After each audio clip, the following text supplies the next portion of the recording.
Hello সবাইকে। আজকে আমি প্রায় আবারও 100 কোটি বছর পর একটা ব্লগ নিয়ে চলে এসেছি। আর আজকে ব্লগটা করার মেন কারণ, বাড়িতে লক্ষ্মী আসছে। এবার তোমাদেরকে আস্তে আস্তে দেখাবো যে বাড়িতে কে আসছে। বাড়িতে তো মহারানী আসবে, সেই জন্য আমাদের শুরু হয়ে গেছে তোড়জোড় করা বাড়ি সাজানোর। তাই আমি বেলুন ফুল নিয়ে এসেছি, তাই দিয়ে তার ওয়েলকাম করা হবে, তাই সেটাও একটু সাজানো হলো। আর তার ঘরটা একটু সাজানো হচ্ছে। এবার তোমাদেরকে ফাইনালি দেখিয়ে দিই আমরা এইটুকু সময়ের মধ্যে কতটুকু সাজাতে পেরেছি। এই যে তার ঢোকার রাস্তাটা ঘরে, আর এই যে তার ঘরটাকে আমরা এইভাবেই সাজিয়েছি। আর তার বিছানাটাকেও তো তোমাদেরকে দেখাতে হবে। এই যে তার একটা কিউট বিছানা তোমাদের সাথে আমি শেয়ার করলাম। আর অনেকক্ষণ ধরে তো অপেক্ষা করেই আছি যে সে কখন আসবে কখন আসবে, বসে আছি। তারপর অপেক্ষার অবসান, এবার মহারানী আসছে। আর মহারানী চলেও এলো। আর এই যে আমার ছোটো মামা, হাতে 2 ব্যাগ ভর্তি মিষ্টি। আসলে পাড়ায় পাড়ায় তো এবার মিষ্টি দিতে হবে, আমাদের বাড়িতে মা লক্ষ্মী আসছে। আর এই যে চলেও এসেছে মা লক্ষ্মী, তো একেবারে ঘুম দিতে দিতে এসেছে নাকি শুনলাম। রাস্তা দিয়ে গেছিলো হচ্ছে আমার ছোটো মামা, আর মা গেছিলো।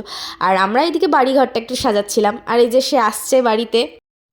আর বাড়িতে এসেই তো শুরু হয়ে গেল তার বরণ। প্রথম বাড়িতে আসছে বলে কথা, নিজের বাড়িতে, তাকে তো অবশ্যই মা লক্ষ্মীকে বরণ করেই বাড়িতে নিয়ে আসতে হবে।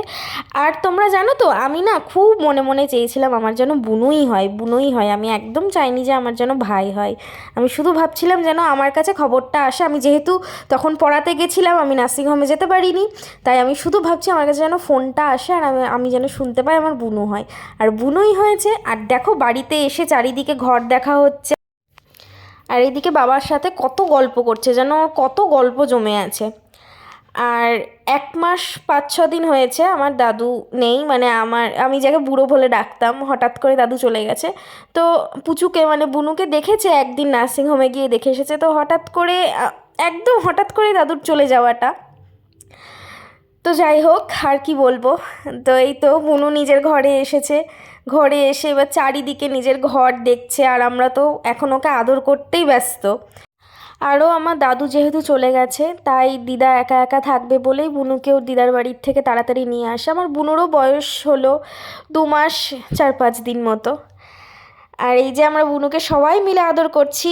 মা তো ওকে নিতে গেছিলোই, এতক্ষণ আদর করলো, তারপর বাড়িতে এসে আগে কোলে নিয়ে নিয়েছে। তারপরে রাতও হয়ে গেছে। আর আজকের ভিডিওটা কেমন লাগলো তোমরা অবশ্যই আমাকে একটা জানিও।